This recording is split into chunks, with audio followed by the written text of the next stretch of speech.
Hello students, माँ classes के online platform पर आप सभी का स्वागत है। आज अपन क्लास 10th के ज्योग्राफी सब्जेक्ट में पढ़ेंगे संसाधन और विकास का अगला टॉपिक मृदाओं का वर्गीकरण। मृदाओं का जो वर्गीकरण है, इस टॉपिक के अंदर अपने पहली चीज पढ़ ली है। पहला जो एक मृदा पढ़ी वो जलोढ़ मृदा, और आज का टॉपिक है काली मृदा के बारे में। तो काली मृदा क्या है, उसके अन्य नाम क्या है वो देखेंगे। सबसे पहले पढ़ेंगे काली मृदा का अन्य नाम, जिसको अपन काली मृदा को रेगर मृदा भी कहते हैं। स्वतः जुताई वाली मिट्टी, लावा मिट्टी, अच्छा लावा मिट्टी दो बार लिख दिया, कोई बात। लावा मिट्टी, ज्वालामुखी मिट्टी और कपासीय मिट्टी। लावा मिट्टी वो सेम है, दो बार लिख दी, ठीक है। आगे देखो, काली मृदा के अंतर्गत रेगर मृदा, यहाँ पे कई जगह आपको लिखा हुआ मिलेगा रेगुर मृदा। रेगुर मृदा बोलो या स्वतः जुताई वाली।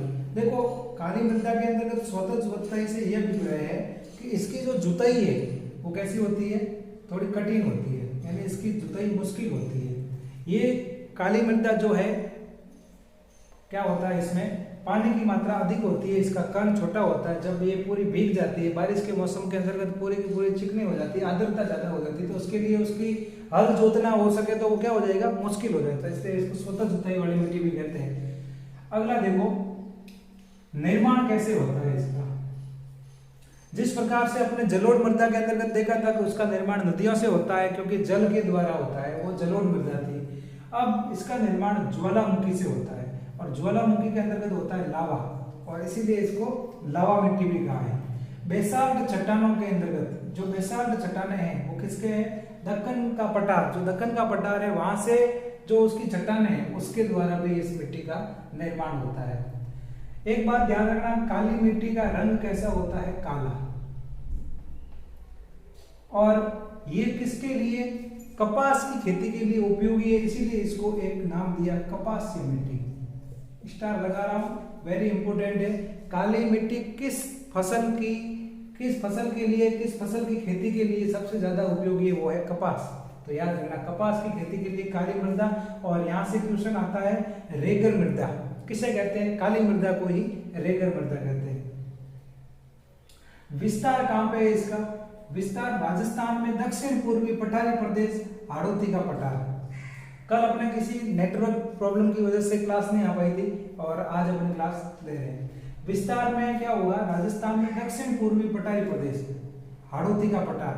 देखो, दक्षिण पूर्वी पठारी प्रदेश, राजस्थान की बात कर रहे हैं, तो राजस्थान के अंदर जो दक्षिण पूर्वी पठारी प्रदेश, अपने जब मैप देखते हो तो मैप के अंदर क्या चीज बताई, ऊपर होता है वो नॉर्थ है, नीचे साउथ है, इधर ईस्ट है और इधर वेस्ट है। तो ये जो साउथ और ईस्ट, दक्षिण पूर्व वाला भाग है, यहाँ पे कौन है, हाड़ौती का पठार है। और ये एरिया कौन सा हो गया, कोटा, बूंदी और झालावाड़ वाला एरिया हो गया। तो ये क्षेत्र हाड़ौती का पठार जो है, उसमें कौन कौन से जिले आ जाएंगे, कोटा, बूंदी, झालावाड़। ये अपने राजस्थान के संदर्भ में बात करें तब हो जाएगा। जब भारत की बात करें तो महाराष्ट्र, मध्य प्रदेश, छत्तीसगढ़ के पठार तक, यानी यहाँ के पठार है, महाराष्ट्र, एमपी हो गया, मध्य प्रदेश और छत्तीसगढ़। ये बातें आपको ध्यान रखनी है। क्या विशेषताएं होती है इस मिट्टी की, काली मिट्टी की विशेषताएं क्या है। काली मिट्टी की विशेषता है कि सर्वाधिक जल धारण क्षमता। सर्वाधिक जल धारण क्षमता का अर्थ हो गया, ये जो बारिश का जल होता है तो वो जल को धारण करती है सबसे ज्यादा, इसलिए। और इसको सबसे कम सिंचाई की आवश्यकता होती है। काली मिट्टी के अंदर जब फसल बोते हैं तो बार बार सिंचाई की आवश्यकता नहीं होती, सिंचाई कम करनी है। क्योंकि जो एक तो अपन पढ़ेंगे, जैसे मरुस्थलीय मिट्टी, रेतीली मिट्टी होती है, वहां पे पानी जितना भी डालोगे कम पड़ेगा, और इसके अंतर्गत पानी प्रचुर मात्रा में, क्योंकि उसने धारण कर लिया है। वापस देखो, ये बात आ गई, कपासीय मिट्टी, कपास की खेती। तो कपास की खेती के लिए उपयोगी है, किसकी खेती के लिए उपयोगी है, कपास। एक नाम याद रखना, कपास। और काली मिट्टी, कपास, दोनों के अंतर्गत क है, याद तो करना पड़ेगा, क्योंकि बहुत सारी चीजें इस तरीके से याद करोगे तब काम आएगा। काली मिट्टी में कण कैसा होता है, महीन, कण छोटे होते हैं, ये ध्यान रखना। महीन का मतलब छोटे, बिल्कुल सूक्ष्म सूक्ष्म कण होते हैं। जब काली मिट्टी के कण देखोगे मिट्टी के अंतर्गत तो छोटे कण होंगे। ये आपके वेरी इंपॉर्टेंट क्वेश्चन बनता है। कैल्शियम कार्बोनेट मैग्नीशियम पोटेशियम तत्वों से परिपूर्ण होती है। ये जो मिट्टी होती है इसके अंतर्गत कैल्शियम कार्बोनेट मैग्नीशियम और पोटेशियम प्रचुर मात्रा में होते हैं। तो एक बात ध्यान रखना, कमी किसकी होती है, तो यहाँ मैं लिख देता हूँ फास्फोरस। पिछली जो जलोढ़ क्लास पढ़ा रहा था मैं तुम्हें जलोढ़ मृदा के अंदर, तो जलोढ़ मृदा में मैंने फास्फोरस नाम लिखते समय हो गया है तुम्हारे फ्लो में फास्फोरस लिख दिया, तो ये फास्फोरस होता है, ध्यान रखना पी, और इसकी मात्रा इसमें क्या होती है, कमी। वहां पे जब मैं लिख रहा था एनपीके, क्या लिख रहा था, एनपीके, तो नाइट्रोजन फास्फोरस और पोटेशियम, वो बातें आप ध्यान रखना। यहाँ पे फास्फोरस की क्या होगी, कमी। फास्फोरस की कमी किसमें होगी, काली मिट्टी के अंतर्गत, ये बात आपको ध्यान रखनी है। गर्म और शुष्क मौसम में गहरी दरारें पड़ जाती है। जब मौसम गर्म होता है, टेम्परेचर ज्यादा होता है, गर्मियों का मौसम होता है, उस समय ये जो मिट्टी होती है, इस मिट्टी के अंतर्गत अपन क्या देखेंगे, इस प्रकार से ये दरारें पड़ जाएगी। मिट्टी के अंतर्गत दरारें पड़ेगी क्योंकि इसके जल धारण की क्षमता अधिक है, और जब तापमान होगा तो वो क्या होगा, जल वाष्प के रूप में उड़ जाएगा, तो वहां पे गहरी दरारें पड़ जाती है। इतनी बातें आपको ध्यान रखनी है। उसके बाद आपके काली मृदा का टॉपिक पूरा का पूरा क्लियर हो जाएगा। बातें समझे, वापस रिवीजन करा देता हूँ आपको।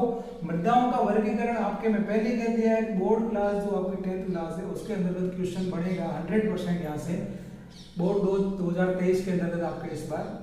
और मृदाओं का वर्गीकरण बड़ा सवाल आएगा, अच्छे से कर लेना, छोटा है तो एक एक मृदा के रिलेटेड अपन पढ़ रहे हैं। काली मृदा पढ़ रहे हैं, काली मृदा का अन्य नाम यहाँ से रहकर याद कर देना। और आपको क्या ध्यान रखना है, ज्वालामुखी से इसका निर्माण होता है। राजस्थान में याद रखना दक्षिण पूर्वी क्षेत्र, और सर्वाधिक जल धारण की क्षमता, ये आपका एक पॉइंट हो गया यहाँ पे। दूसरा इसकी विशेषता होगी कम सिंचाई की आवश्यकता। तीसरा हो गया कपास की खेती के लिए उपयोगी है। काली मिट्टी में कण होते हैं महीन, और ये बातें याद रखना। कैल्शियम कार्बोनेट, कैल्शियम कार्बोनेट कैसे लिखोगे, CaCO3, CaCO3 calcium carbonate. Magnesium को Mg से लिखोगे और पोटेशियम को K लिख दोगे।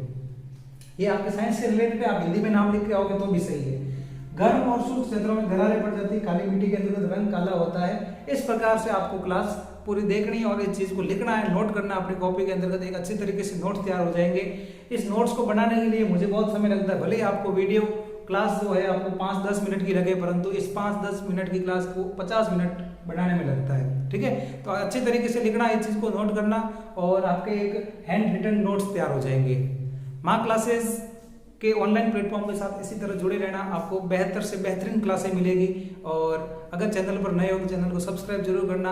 अगर आपके द्वारा किसी को शेयर करके बेनिफिट होता है तो आप जरूर किसी दोस्त को शेयर करें जिसको अभी तक पता नहीं है चैनल के बारे में। तो आप भी अपनी पढ़ाई करने के साथ साथ अपने फ्रेंड को भी ये चीज़ मैसेज कर सकते हो। ज़्यादा से ज़्यादा अगर क्लास अच्छी लगती है तो लाइक करें। मैं अभी साइड में होता हूँ, आप स्क्रीनशॉट ले सकते हो। थैंक यू, मिलते हैं नए टॉपिक के साथ अगली क्लास में।